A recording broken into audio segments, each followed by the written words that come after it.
La loi de V est la loi normale de paramètres de 68 et 5. On doit calculer quelques probabilités. Donc la moyenne va donc être de 68 et l'écart type va être égal à 5. Donc première probabilité qu'on doit calculer, probabilité que V soit plus petit que 67. Donc borne minimum, donc on peut mettre 0, c'est des vitesses. La borne supérieure, 67. La borne, donc la moyenne, 68 et l'écart type 5.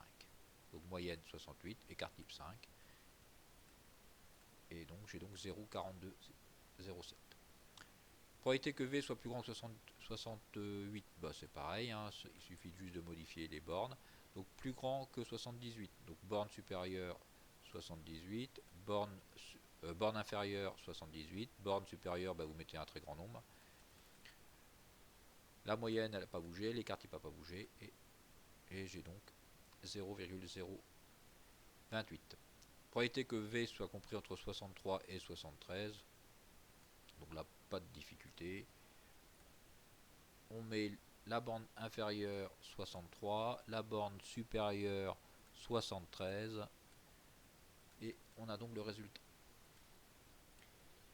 Donc 0,6827. Là, quelle est la partie B? Donc c'est un petit peu plus compliqué puisque c'est une lecture inverse de table. Donc lecture inverse de table, donc on doit trouver la moyenne, donc je ne vous donne pas la moyenne.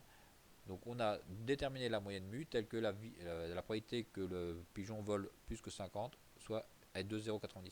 On a vu en classe. Pour faire ce type d'exercice, je fais ce changement de variable. Je vais faire V moins mu divisé par 5, donc V moins la moyenne divisé par 5, alors la loi de U est la loi normale centrée réduite. Ça veut dire quoi que la loi de U est la loi normale centrée réduite? Ça veut dire que sa moyenne est égale à 0 et son écart type est égal à 1.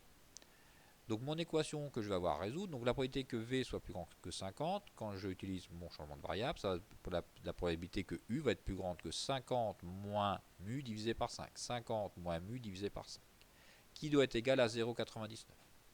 On doit donc chercher la valeur de A, telle que la probabilité que U soit plus grande que A va être égale à 0,99. Donc là, on va utiliser la calculatrice. On connaît la loi, la moyenne de U c'est 0, son écart type c'est 1. Donc à la calculatrice. Donc là, seconde distribution. Là maintenant, c'est inverse norme. Inverse norme. L'air que je suis en train de chercher, donc c'est 0,99. Donc 0,99. La moyenne est égale à 0. L'écart type est égal à 1. Alors l'air, est-ce qu'elle est à gauche de U? Enfin, à gauche, est-ce qu'elle est centrée ou est-ce qu'elle est à droite? Donc là, c'est U plus grand que A. Donc on voit bien que l'air va être plus grande. On va avoir notre valeur de A et l'air va être de ce côté-là, plus grand que A. Donc l'air va être droite. Donc l'air va être droite. Et ça va donc me donner la valeur de petit a. Et je tombe sur un petit a qui est égal à moins 2,33. Donc parce que j'ai mis à 10 moins 2, donc je vais arrondir moins 2,33.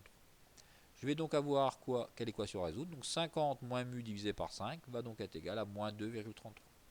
Donc 50 moins mu divisé par 5 va être égal à moins 2,33. Donc après, je passe le 5 de l'autre côté.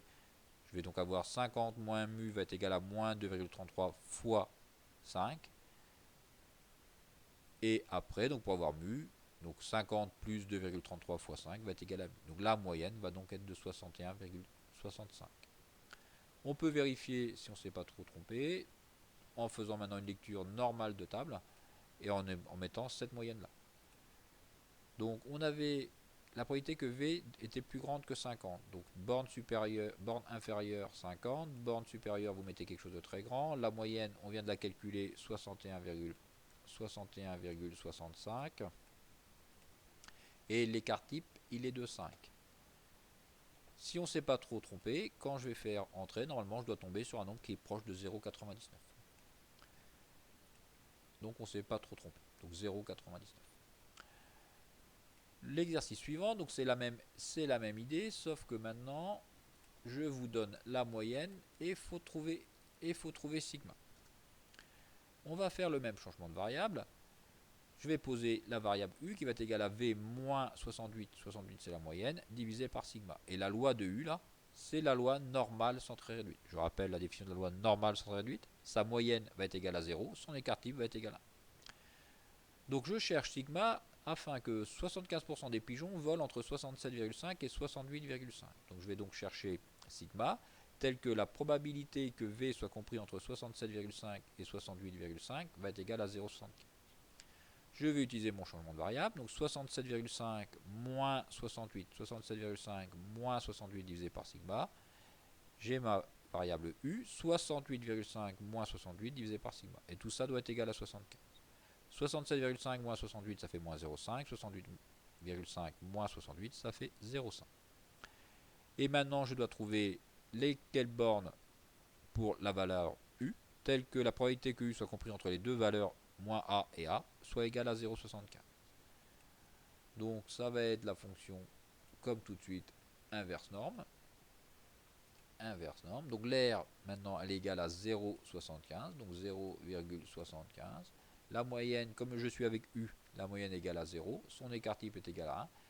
Mais maintenant, l'air, comme U est compris entre moins A et A, donc l'air va bien être centré. Elle est centrée sur 0. Et je vais trouver les bornes. Donc mes deux bornes, c'est moins 1,15 et 1,15. Donc quand A égale à 1,15, moins A va être égal à moins 1,15. Donc je vais donc avoir 0,5 sur sigma qui va être égal à 1,15. Vous pouvez aussi prendre la deuxième. Moins 0,5 sur sigma va être égal à moins 1,15. C'est la même chose. Donc 0,5 sur sigma égale à 1,15. Donc si 0,5 sur sigma est égal à 1,15, ben sigma va être égal à 0,5 divisé par 1,15. Donc 0,5 sur sigma égale à 1,15, soit sigma va être égal à 0,5 divisé par 1,15, qui nous fait 0,43. On peut vérifier qu'on ne s'est pas trop trompé comme tout de suite. Donc maintenant, si on fait la lecture normale de table, donc là j'étais compris entre 67,5 et 68,5. Entrée. La moyenne mu, on avait 68 et l'écart type sigma 0,43. Et normalement, la réponse que j'attends ici doit être proche de 0,75. Donc la réponse est proche de 0,75. Donc c'est pas exactement 0,75 car j'ai fait énormément d'arrondis. Il aurait fallu prendre une valeur de sigma nettement avec plus de chiffres après la virgule.